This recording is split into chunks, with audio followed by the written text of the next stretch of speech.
ஒரு குழந்தை பிறக்க போகுது, அந்த பிறந்த அந்த குழந்தை எப்படி நம்மளுக்கு ஒரு ஆரோக்கியமான குழந்தையா பிறக்கும், ஒரு குறையோட பிறக்கும் அப்படிங்கிற ஒரு விஷயம் எல்லாம் இன்னைக்கு இந்த விஷயத்துல உங்களுக்கு கொஞ்சம் பார்க்கலாம்.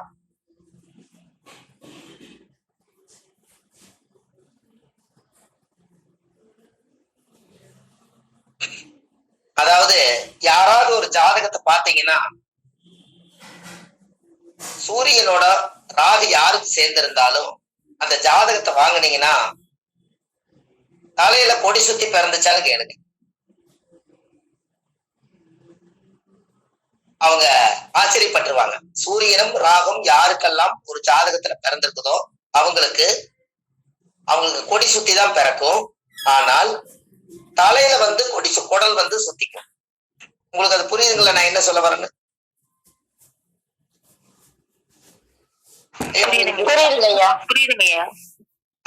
உங்களுக்கு புரியுது இல்லையா?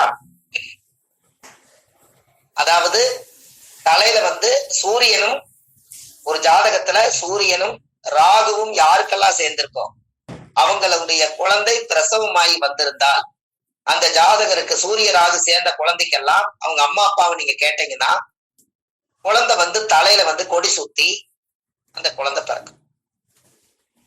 அதே எனக்கு இந்த இணைவு இருக்குங்க ஐயா, நான் அப்படிதான் பிறந்தேன். வெரி குட், சூப்பர் ஐயா. எல்லாத்துக்கும் சந்தோஷம் தானே? முதல் பரிகாரம் சந்தோஷம் தான் ஐயா. சந்தோஷம். அவங்க அதை ப்ரூவ் பண்றாங்க குரூப்புக்குள்ள. அதான் அதுல பெரிய இன்னொரு முறை அந்த பரிகாரத்தை மட்டும் சொல்லுங்க. பரிகாரம் இல்ல, சூரியனும் ராகும் எந்த கட்டத்துல இருந்தாலும் ராசி கட்டத்துல தலையில கொடி சுத்தி அந்த குழந்தைக்கு வெளியெடுத்து தான் அந்த கொடியை வெளியெடுத்து விடுவாங்க.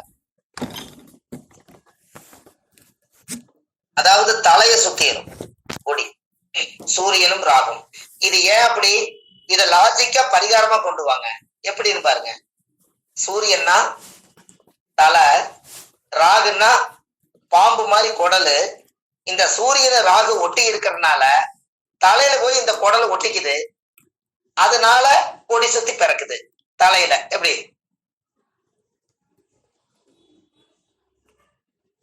ஏன் புரியுதுங்களா? புரியுதுங்கய்யா. அதே போல சனியும் செவ்வாயும் ஒரு ஜாதகத்துல யாராருக்கு இருந்தா அவங்க பிறக்கும் போது கால்ல கொடி சுத்திக்கும். கால்ல கொடி சுத்தி அந்த தொப்புள் கொடி போய் கால்ல சுத்திக்கும். அப்போ இப்படி ஒரு பிறந்துருச்சுன்னா ஜோசியர்கிட்ட கேட்பாங்க, பிரசவம் ஆகும் போது குழந்தைக்கு இவ்வளவு தடை இருந்துச்சுங்க, இந்த தடைகள் எல்லாம் சரியாகணும்னா என்ன பண்றதுன்னு கேட்பாங்க. அதுக்கு நீங்க ஒரு பரிகாரம் சொல்லுங்க. இந்த குழந்தைய குலதெய்வத்துக்கு தத்து கொடுத்து அப்புறம் வாங்கி வளர்த்த சொல்லுங்க. அது இன்னமும் ரொம்ப சிறப்பா.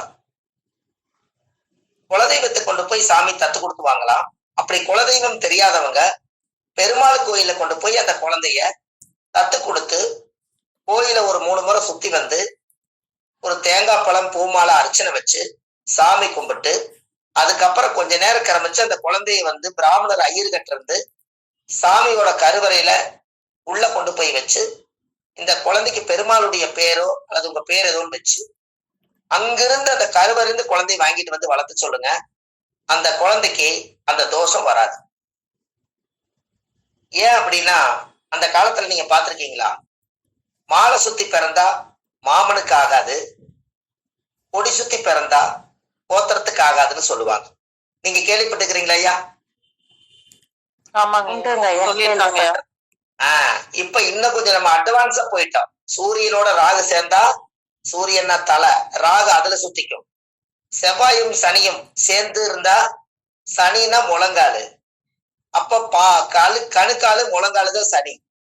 அப்போ இந்த சனியோட செவ்வாய் சேரும் போது தொப்புல இருக்கும் போது அந்த கத்தியில ரத்தம் பட்டு காலை சுத்தித்தான் அந்த குழந்தை பிறக்கும். இதெல்லாம் எடுத்து விடுவாங்க. இதெல்லாம் நர்ஸு கிட்ட பிரசவம் பார்க்கறவங்க கிட்ட நீங்க கேட்டு பாத்தீங்கன்னா உங்களுக்கு அருமையா தெரியும்.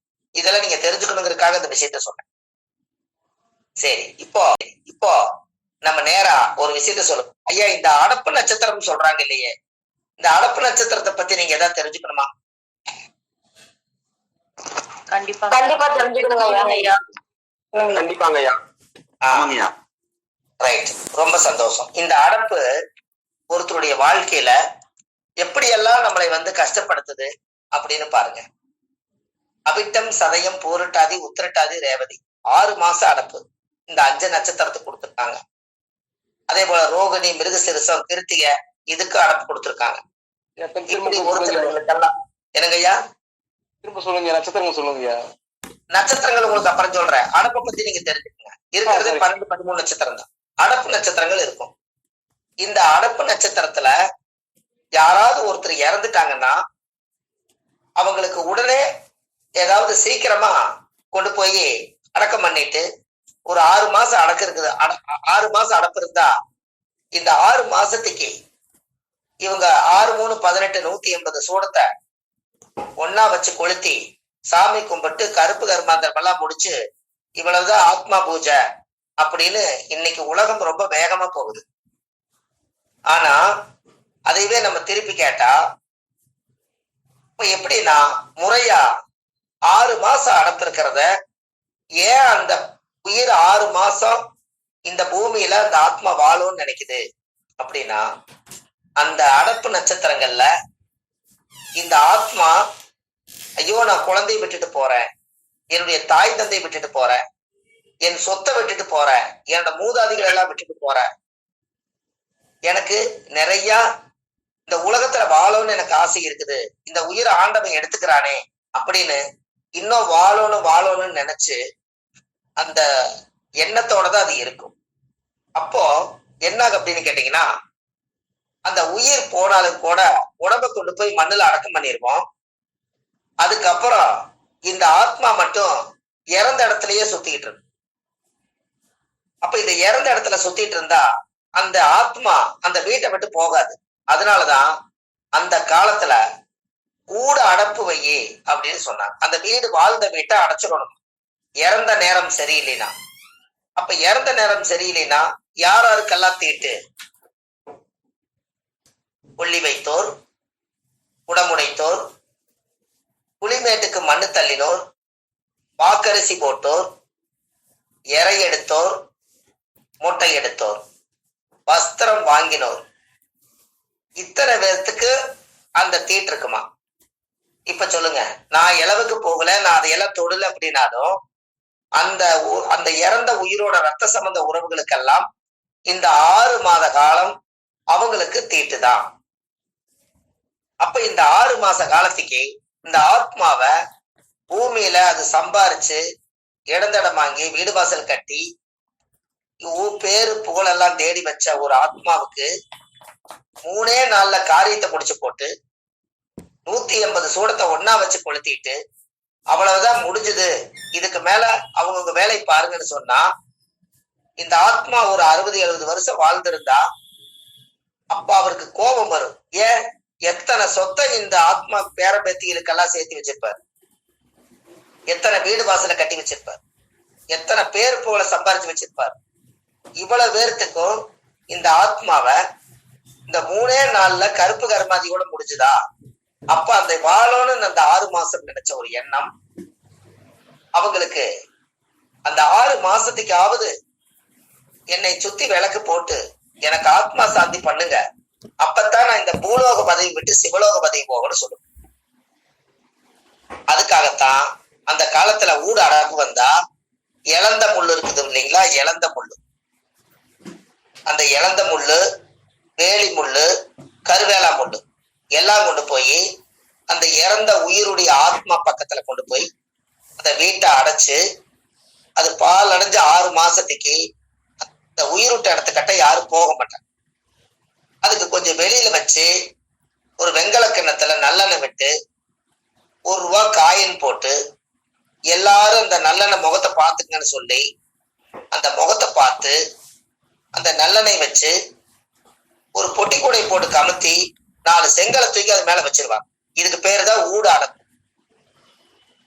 அப்ப இந்த 6 மாசத்துக்கு ஒரு புது தட்டுமு ஒரு சொம்பு தண்ணி வாங்கி அந்த பொட்டி கூடையில அடியில அந்த உயிர் வந்து எண்ணெயில நல்லெண்ணெயில தான் அது வைப்பாங்க. ஏன் நல்லெண்ணெய்? சனி பகவான். நல்லெண்ணெய் சனி காரகம் ஐயா. ஆயில் காரகன் சனி. அந்த ஆயில பூர்ண ஆயில ஒரு திருப்திகரமா கொடுக்கணுங்கிறதுக்காக அந்த விஷயம். அப்ப அந்த சனி உடைய ஆயில போட்டு பொட்டிக்கொடைக்கு முன்னாடி கமத்திடுவோம். இத பொட்டிக்கொடைக்கு முன்னாடி கமத்தி மாலை நேரம் ஒரு சொம்பு தண்ணி எடுத்து வச்சு ஒரு கற்பூரம் பொருத்தி அந்த பொட்டிக்கொடைக்கு காமிச்சா அது என்ன பண்ணுமா, அந்த வெளிச்சம் கிடைக்கும் அதுக்கு. இந்த ஆத்மா ஒவ்வொரு ஸ்டெப்பா உயிரோட மேல போகும்போது, பகவான் கிட்ட படைச்சவங்க கிட்ட இந்த ஆத்மா ஆகாயத்துக்கு போகும்போது, நீங்க அந்த ஆத்மா ஒவ்வொரு நாளும் இந்த கிளப்பி விட்டு இந்த பூலோக பதவி விட்டு சிவலோக பதவி போய் அடைய வரைக்கும் இவங்க தீபம் போட்டு அவங்களுக்கு ஒரு சொம்ப தண்ணி வச்சா அவங்களோட ஆத்மா 6 மாதம் 180 நாள் கரெக்டா 6 மாசம் ஆகும் போது இந்த ஆத்மா போய் படைச்சவங்கிட்ட போய் சேரும். அப்போ அந்த படைச்சவங்கிட்ட கொண்டு போய் சேர்ந்ததுக்கு அப்புறம் அந்த ஆத்மா போய் என்னென்ன பாவங்கள் பண்ணுச்சோ அதுக்குரிய தண்டனைகளை படைச்சவனே கொடுத்துருவார். அப்பத்தான் அந்த ஆத்மா கீழே வராம நம்மளை எல்லாம் தொந்தரவு பண்ணாம எந்த உயிரை எந்த இறைவன் படைச்சாரோ அந்த உயிர் அங்க போய் சேர வரைக்கும் அதை வழிபாடு பண்ணி அடப்பு தோஷத்துக்கு பூஜை பண்ணி அதை நீக்குங்க அப்படின்னு அந்த காலத்துல சொன்னாங்க. அப்போ கரெக்டா பாருங்க, இங்கிருந்து நீங்க தீபம் காட்டினீங்கன்னா இந்த ஆத்மா மேல போக போக இருட்டா இருக்குமா. நீங்க டெய்லி 4 நேரம் அதுக்கு நினைச்சு பூஜை பண்ணீங்கன்னா அந்த தீபம் போட்டா அந்த வெளிச்சத்திலேயே இன்னும் கொஞ்சம் போகுமா. அப்ப தீபம் போடாமட்டா அந்த ஆத்மா அங்கேயே நின்றுமா. அப்புறம் கொஞ்சம் தூரம் மேல போனதுக்கு அப்புறம் தவிச்ச வாய் தண்ணி தவிக்குமா. அப்போ இங்க கீழே நீங்க ஒரு சொம்ப தண்ணிய மாத்தி வச்சீங்கன்னா இந்த தண்ணியை இந்த ஆத்மா குடிச்சுக்கிட்டு இன்னும் கொஞ்சம் மேல போகுமா, இன்னும் கொஞ்சம் மேல போகுமா. அப்போ அந்த சில இடத்துகள்ல மலையில கரடு முரடா இருக்கிற இடத்துல போக முடியாத அந்த ஆத்மா உள்ள நுழைய முடியாத இடம் இருக்குமா. அதுக்குத்தான் நல்லெண்ணெய் வச்சோம்னா அது வலிக்கிட்டு உள்ளு மேல போகுமா. இது எல்லாம் வச்சு இந்த ஆத்மா 4 லட்சம் கிலோமீட்டருக்கு அந்த பக்கம் இருக்கக்கூடிய அந்த ஆகாயத்துக்கு இந்த ஆத்மா போனாதான் அந்த வம்சத்துல அந்த ஆத்மா சாவும் வராதான். அப்போ அந்த 6 மாசத்துக்கு அப்புறம் அந்த கூடையில 6 மாசமா அடைச்சு வச்சிருந்த அந்த வெங்கல கிணத்துல நல்லெண்ணெய் விட்டு அந்த 1 ரூபாய் காயின் வச்சிருந்தீங்க பாத்தீங்களா, அந்த உயிரை அடைச்சு வச்சிருந்தத 6 மாசத்துக்கு அப்புறம் யாராவது வாழ்ந்து பொழைச்சு பொண்டாட்டி இல்லாதவங்க, கணவனை இழந்தவங்க, இந்த மாதிரி இந்த பூமியில வாழ்ந்து முடிச்சவங்க அவங்கதான் போய் அந்த உயிரை திறந்து விடணுமா. அந்த திறந்து விடும்போது எல்லா கதவு ஜன்னல் எல்லாத்தையும் வெளியேற்றி வச்சாதான் ஏதோ ஒரு வழி கிடைச்சாத்தான் இந்த ஆத்மா வந்து அடைச்சு வச்சது அவ்வளவுக்கு அவ்வளவு பாஸ்டா போகும். இல்லைன்னா இன்னமும் அந்த கொஞ்சம் நஞ்சம் வீட்டுக்குள்ள தங்கிடலாம். அதுக்காகத்தான் 6 மாத காலங்கும் போது திறக்கும் போது அதுல இருக்காது அந்த ஆத்மா. அது வரைக்கும் நம்ம அடைச்சு வச்சிருப்போம். திறக்கும் போது அது இருக்காது. ஆனா அதனுடைய ஆவி, அதனுடைய தீய சக்திகள் திறக்கும் போது அதோட எனர்ஜி வந்து உக்கரமா இருக்கும். அது ஏன் கதவுல திறந்து விடுறதுன்னா, அது ஏன் நம்ம திறந்து விடுறோம்னா, அந்த எனர்ஜி ஒரு ஃபுல் ஊதுனா எப்படி அந்த காத்து போய் ஸ்ப்ரெட் ஆகுதோ அது போல திறக்கும் போது எல்லா கதவு நிலவு ஜன்னல் எல்லாம் வச்சு தொடர்ந்து அப்படியே அந்த காத்து வழிய போனதுக்கு அப்புறம் அந்த வெங்கல கிணத்தை எடுத்துட்டு போய் ஆத்தங்கரையில பூஜை பண்றவங்களுக்கு பிராமணருக்கு கொண்டு போய் தானம் கொடுத்துட்டு அந்த பொட்டிக்கோடியில செங்கல் மணல் எல்லாம் போட்டிருக்கிறதெல்லாம் எடுத்துக்கொண்டு போய் கங்கையில விட்டுட்டு வீடு வாசல் எல்லாம் பூசி வலிச்சு ஐயர்கிட்ட போய் இன்னும் திதி நட்சத்திரத்துல இறந்தவருக்கு வருஷ பூஜை ஒண்ணு பண்ணி அந்த அடப்பு தோஷத்துக்கு ஆத்மா சாந்தி பூஜை பண்ணி அதுக்கப்புறம் வீட்டுக்கு வந்து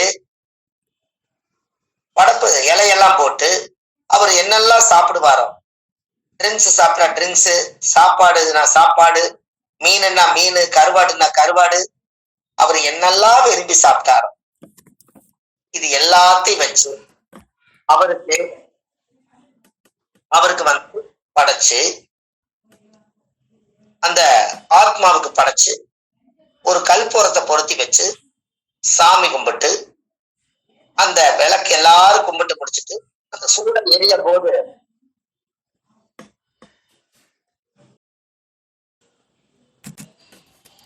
ஐயா கேக்குதா? கேக்குதுங்க ஐயா. அப்போ அந்த விளக்கு பத்த வச்சு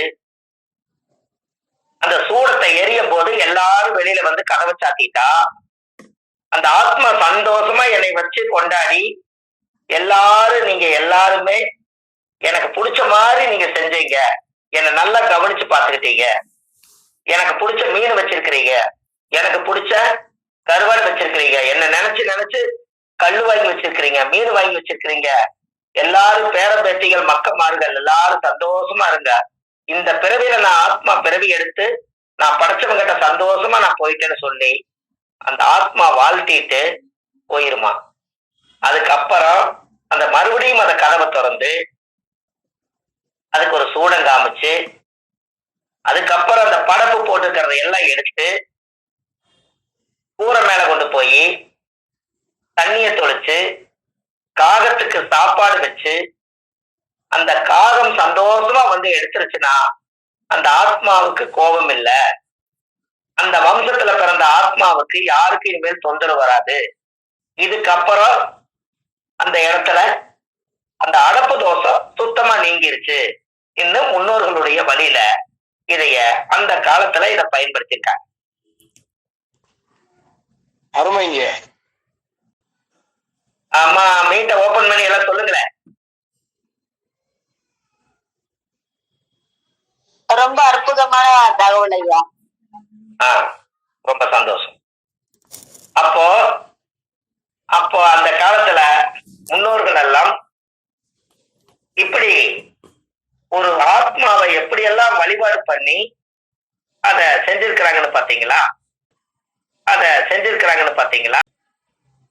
அதுக்கப்புறம் 6 மாசத்துக்கு அப்புறம் அந்த வீட்டை சுத்தப்படுத்திட்டு ஒரு ஐயரை கூட்டிட்டு வந்து கணபதி ஹோமம் பண்ணி அந்த வீட்டை புண்ணியதானம் பண்ணி, அதுக்கப்புறம் அதை கொண்டுட்டு போய் அந்த தீர்த்தம் எடுத்து தெளிச்சு, அதுக்கப்புறம் 1 வருஷ காலத்துக்கு இந்த கல்யாணம் மட்டும், 1 வருஷம் ரொம்ப உறவா இருந்தா 1 வருஷத்துக்கு கல்யாணம் மட்டும் பண்ணக்கூடாது. அந்த பிறந்த அந்த இறந்ததுல இருந்து 365 நாள் சூரியன் எந்த ஆத்மா எந்த நட்சத்திரத்துல இறந்து அடப்பாச்சோ அதே நட்சத்திரத்துல 365 நட்சத்திரம் கடந்து வந்து அந்த இறந்த நட்சத்திரத்தை சூரியன் தாண்டிட்டால் அந்த ஆத்மா சாந்தி என்று பொருள். எப்படி? ஒண்ணு பதிலே காணுமே ஐயா.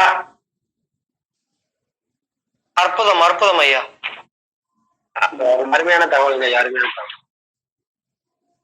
அப்போ அடப்பு தோசைங்கிறது இன்னைக்கு 6 மாசத்துக்கு 180 சூடத்தை வச்சு ஒரே நாள்ல கொளுத்தி சாமி கும்பிட்டு போறாங்க. இது சாத்தியமானு சொல்லுங்க? சாத்தியம் இல்லைங்க. கண்டிப்பா இல்லைங்கய்யா. செய்யக்கூடாதுங்க அந்த. அப்ப இந்த ஆதிகால பரிகாரத்துல விஷயம் உலகத்துக்கு போனா ஆத்மாவுக்கு நல்லது, அந்த குடும்ப வம்சத்துக்கு நல்லதா இல்லையான்னு. கண்டிப்பா கண்டிப்பாங்க. அப்போ அந்த ஜாதகத்துல ஒருத்தருடைய அடப்பு நட்சத்திரங்கள் வந்து நாம் செய்த பாவம் வினைகளுக்கு தான் அடப்பு நட்சத்திரத்தை போய் விழுகிறது. சொல்றாங்கல்லங்க, செத்த நேரம் சரியில்லை, அடப்பாய் போச்சாமா, எல்லா காரியத்தையும் நிறுத்தி வைங்க அப்படின்னு இந்த ஆத்மா போய் குறுக்க நிப்பாட்டுறதுக்கு காரணமே அந்த அடப்பு தானே. ஆமாங்க ஐயா. அப்ப கர்மா கரெக்டான நேரத்துல கை வைக்குதுங்களா? ஆமாங்க ஐயா. ஐயா, கர்மா வந்து கரெக்டான நேரத்துல கை வைக்குதா? ஆமாங்கய்யா. அந்த காலத்துல பாட்டே உண்டு. தயிர் பானை உடைச்சு வச்சு காக்காய்க்கு விருந்து வச்சு சாதிசனா லச்சு வந்த, நீ கொடுத்த விருந்தெல்லாம் நெஞ்சுக்குழி நஞ்சு போல ஆகி போச்சு, மன்னனும் போயிட்டா மணவாளனும் போயிட்டா, வீடே வெறு வீடா இருக்குதுன்னு அழுவாங்க. எப்படி?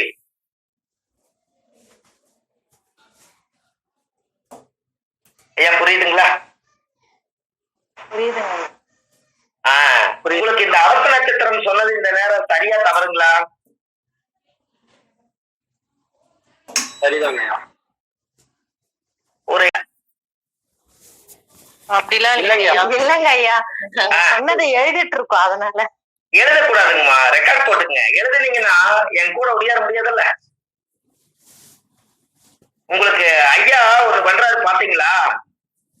ஐயா முகுந்தன் ஐயா ஒரு வேலை செஞ்சுட்டு இருக்கிறாரு பாத்தீங்களா? இந்த ரெக்கார்டு முடிஞ்ச உடனே அந்த அந்த அந்த வீடியோவை அழகா அவர் இறக்கி அவரோட யூடியூப்ல போட்டு பொறுமையா பாத்துங்கன்னு சொல்லி இந்த வீடியோ ஒரு பாடம் முடிஞ்சதுக்கு அப்புறம் ஐயா யூடியூப்ல போடுறாருங்களே, அதானே? ஆமாங்க ஐயா. கொடுத்திருக்காருங்க ஐயா. அப்ப நாளைக்கு நாளானைக்கு ஐயா வணக்கம் ஐயா. வணக்கம் ஐயா. ஐயா ஐயா ஒரு நிமிஷம் சொல்லிடுறீங்க ஐயா. இது யூடியூப்ல வந்து இனிமேட்டு வராது. இனிமேட்டு ஆடியோ ரெக்கார்டு மட்டும் குரூப்ல போட்டுருவீங்க. அது முதல் வகுப்புனால அது போட்டிருக்கிறீங்க. இனிமேட்டு ஆடியோ ரெக்கார்டு மட்டும் ரகசியமா அவங்களுக்கு மட்டும்தான் கிடைக்கும். எல்லாத்துக்கும் சந்தோஷம். நீ ஸ்டார்ட் பண்ணிக்கங்க ஐயா. அவங்களுக்கு ஐயா ஆடியோ ரெக்கார்டு போய் சேருங்க ஐயா. அம்மா ஆடியோ ரெக்கார்டு கிடைக்குங்களாமா? அப்ப நீங்க பொறுமையா காதுல ஹெட்போன் போட்டு பொறுமையா எழுதிக்கலாம் இல்லைங்கம்மா கிளாஸ்? சரிங்க ஐயா. அப்ப நீங்க எங்களோட பயணிக்கலாம்ல, அதுக்காக சொன்னேன். சரிங்க ஐயா, கவனிக்கிறோங்க. இப்போ அடப்பு நட்சத்திரத்தை பத்தி இனி ஒரு வீட்டுல அடப்பு நட்சத்திரம் யாராவது வந்து இது ஒரு தர்ம சேவை. ஒரே ஒரு விஷயம் மட்டும் நீங்க நல்லா செய்யுங்க.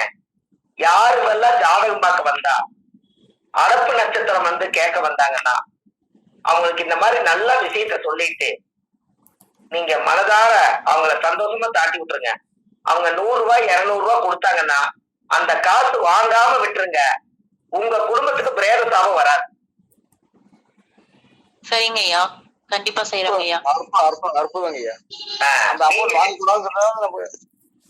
நீங்க பண்ற தர்ம சேவைய ஐயா அவரே நீங்க ஜோசி அவர் கேட்க வந்தவரே செத்து போயிட்டாரு. செத்து போன காசு வாங்கி உயிரோடு இருக்கிறவங்க எப்படிங்க ஐயா வாழ்றது? அற்புதம். நன்றி நன்றி. நல்லது. புண்ணியம் செய்வதற்கே புண்ணியம் செய்திருக்க வேண்டும். நாம அந்த தேதியை குறிச்சு கொடுக்கறதுக்கு ஒரு வழிகாட்டு மாதிரி ஆச்சு. வழிகாட்ட வந்தவங்க கிடையாதுங்க. நீங்க செய்யற புண்ணியம் அந்த ஆத்மாவுக்கு செய்யறீங்க. கரெக்டுங்களா ஐயா? உண்மைதாங்க ஐயா. சரிங்க ஐயா. அந்த ஆத்மாவுக்கு செய்யறீங்க. எவ்வளவு சந்தோஷம். அந்த ஆத்மா என்ன நினைக்கும்னா, ஒரு ஜோதிடர் எல்லாத்துக்கிட்டையும் காசு வாங்கினாரு, எல்லா பலனும் ஜாதகம் பார்த்து சொன்னாரு.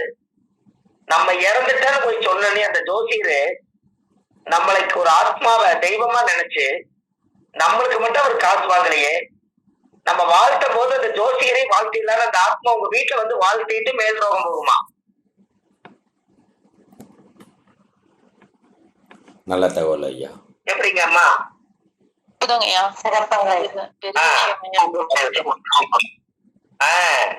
தர்மம் எங்கெல்லாம் ஒளிஞ்சிருக்குன்னு பாத்தீங்களா? கண்டிப்பாங்க. எங்களுக்கு இவ்வளவு நாள் இது தெரியாதுங்க ஐயா. உங்க மூலியமா தெரிஞ்சுக்கிட்டோம். ரொம்ப சந்தோஷங்க. ஏன்னா பரிகாரத்திலேயே சீரியஸான பரிகாரம் எல்லாம் கரெக்டுங்களா அம்மா?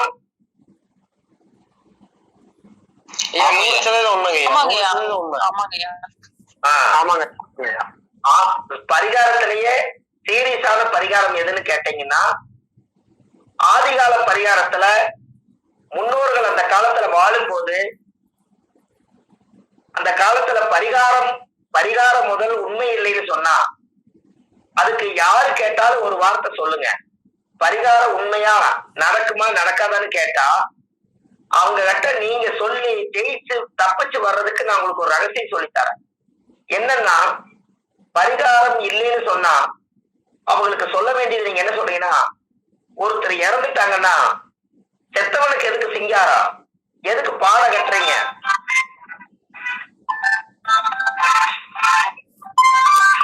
பாடம் கட்டுறீங்க. அவருக்கு எதுக்கு பச்சை இருக்கு, அவருக்கு எதுக்கு கோடி போடுறீங்க, கொல்லி வைக்கிறீங்க? தேரை எதுக்கு போய் சுத்தி வந்து கோடி போடுறீங்க? மஞ்சள் தண்ணி எதுக்கு தொளிக்கிறீங்க? கோடி எதுக்கு அறுக்கிறீங்க? உடம்பு எதுக்கு உடைக்கிறீங்க? தீப்பந்தம் எதுக்கு பிடிக்கிறீங்க? பேரம்பேட்டிகள்லாம் எண்ணெய் அரைப்பதுக்கு நெத்தியில வைக்கிறீங்க. பொட்டு சந்திரம் எல்லாம் வச்சு அன்னைக்கு சேவிங் பண்ணி அவங்கள குளிக்க வச்சு அவங்களுக்கு காலை கட்டி கைய கட்டி எல்லாம் பண்ணி எல்லாம் போய் அழுது கொண்டு போய் குளியில அடக்கம் பண்றதுக்குள்ள எத்தனை அழுகாட்சி அழுது அந்த ஆத்மாவை போய் வச்சு இறந்ததுக்கு அப்புறம் பால் நெய் ஊத்தி எருக்கலாஞ்செடியில பாலை ஊத்தி இவ்வளவு ஆத்மாவுக்கு இவ்வளவு பயந்து செய்யறீங்களே, அப்போ பரிகாரம் உண்மையா இல்லையா?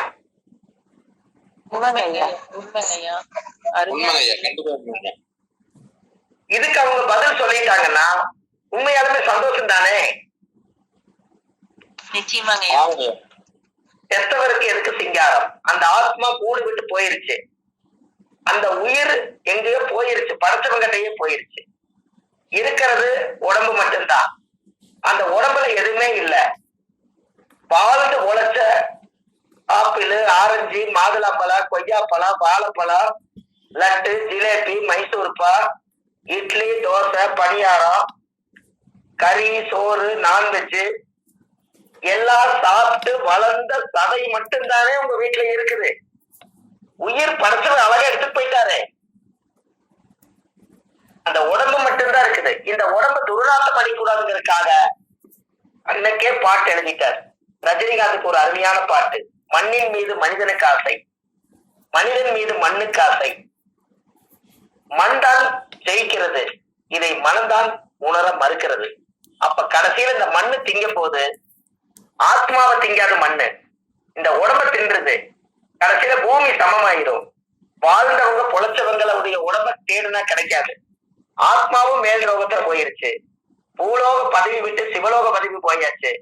ஒரு தடவை தான் மனித பிறப்பு, தேடினாலும் கிடைக்காத செல்வம் மனித செல்வம்.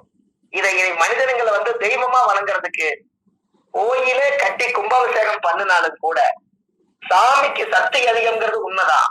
பிரபஞ்சத்துல இருந்து கிடைச்சதுனால அதைய மகிமைப்படுத்தி அதை கொண்டாடி மண்ணா இருக்கிறத ஒரு மனிதர்கிட்டத்தான் அவ்வளவு பெரிய அறிவை வச்சு கோயிலை கட்டி உலகத்துக்கு மனித சக்தியை எடுத்து காட்டினாங்க. அப்பேற்பட்ட ஆத்மா தானே நம்மெல்லாம். ஆமாங்கய்யா. ஆமாங்கய்யா. ஐயா கரெக்டுங்களா? அற்புதங்க. ஆமாங்க. சரிங்கய்யா. நீங்க நினைச்சு பாருங்க. அப்போ மனித சக்தி நம்ம உடம்புக்குள்ள இந்த ஆத்மா இருக்க வரைக்கும் இந்த அழகான வாழ்க்கையில ஆடம்பரம் ஆடம்பரம் சொல்றாங்களே, நல்லா நிறுத்தி சொல்லி பாருங்க. ஆடும் பொம்பரம் ஒரு நாள் தாண்டிடும், அதான் ஆடம்பரம். அதைத்தான் ஆடம்பரம்னு காலப்போக்குன்னு வந்துருச்சு. எப்படி? அருமைங்கய்யா, அருமையான வார்த்தைங்கய்யா, அற்புதமான வழக்கம் ஐயா. ஐயா கரெக்ட் தானே? இன்றைக்கு பரிகாரத்தை நம்ம எடுக்க போறோம். ஆதிகால பரிகார வகுப்பு, பாரம்பரிய திருவள்ளுவர் குல வம்சம், பிரசன்ன ஜோதிடர் சுப மாரிமுத்து, திருப்பூர்ல இருந்து இந்த பதிவு உங்களுக்காக. இன்றைக்கு 4வது வகுப்பு, ஆதிகால பரிகார வகுப்பு உங்களுக்காக இது தரப்பட்டுள்ளது. இந்த பரிகாரத்தை இப்ப நம்ம இன்னும் கொஞ்சம் வித்தியாசமா நம்ம பார்க்கலாம். அந்த வித்தியாசம் எப்படிங்கிறதையும் உங்களுக்கு நான் சொல்லி கொடுக்குறேன். இப்போ டெண்டர்ல எல்லா வீட்லயும் குழந்தை இருப்பாங்க. அவங்களோட நோக்கம் என்னன்னா படிப்பு தான். இந்த படிப்பு அவங்களோட ஞான சக்தியில ரொம்ப நல்லா வரணும். அவங்க படிச்சாங்கன்னா உண்மையாலுமே அவங்க ரொம்ப ஒரு டாக்டர் ஆகலாம், ஒரு இன்ஜினியர் ஆகலாம், எத்தனையோ ஒரு நல்ல விஞ்ஞானி கூட ஆகலாம். அதுக்கு முதல் அறிவுக்குண்டான ஒரு படிப்பை இந்த குழந்தைகள் எல்லாம் படிக்கிறதுக்கு ஒரு ஆதிகால பரிகார கல்வியை பத்தி இப்ப நான் உங்களுக்கு சொல்ல போறேன். இப்போ படிப்புக்குண்டான கிரகம் என்ன கிரகம்னு யாரும் சொல்லுங்களேன் ஐயா? புதன் ஐயா. உங்களுக்கு படிப்பை பத்தி பரிகாரம் இப்ப சொல்லிக்கிறேன் அந்த 4 வகுப்புல.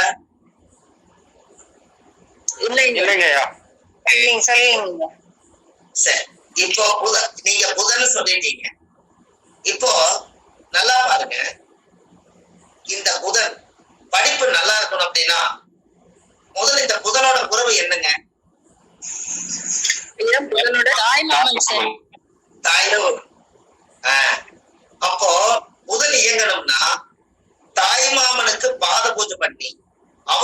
மனசு குளிர்ச்சியான அந்த ஆசீர்வாதத்துல இந்த குழந்தைக்கு படிப்பு தானா மைண்ட்ல அதிகமா உண்டாகும். தாய் மாமன் இல்லாதவங்க இத சொல்றேன். தாய் மாமனுக்கு நீங்க ஒரு மாமன்கிற உறவு வச்சு யார கூப்பிடுறீங்களோ அவங்க எல்லாம் புதனா வர்றாங்க. அப்ப தாய் மாமனுக்கு ஒரு புதன்கிழமை அன்னைக்கு காலையில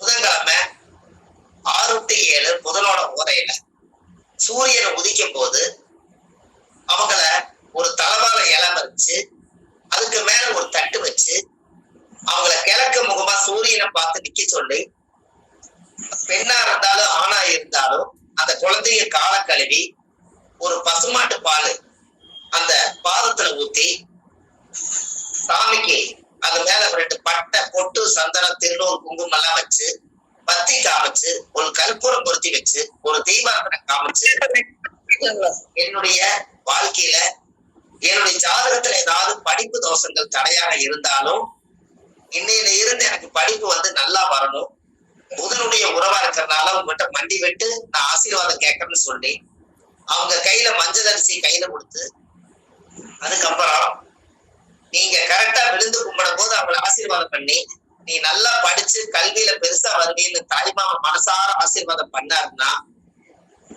அன்னையில இருந்து அந்த குழந்தைக்கு புதனோட ஞானம் கிடைச்சிரும்.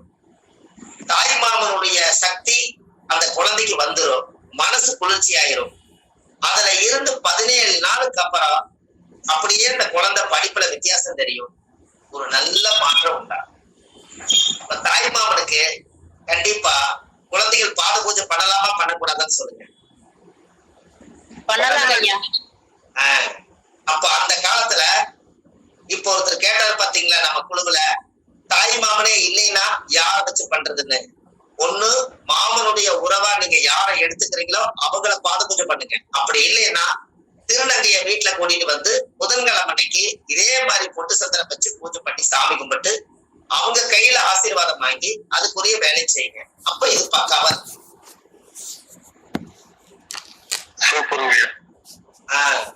அர்த்தம் புரியாதவர்களுக்கெல்லாம் அர்த்தம் புரிய வைக்கும் அர்த்தநாரீஸ்வரர்.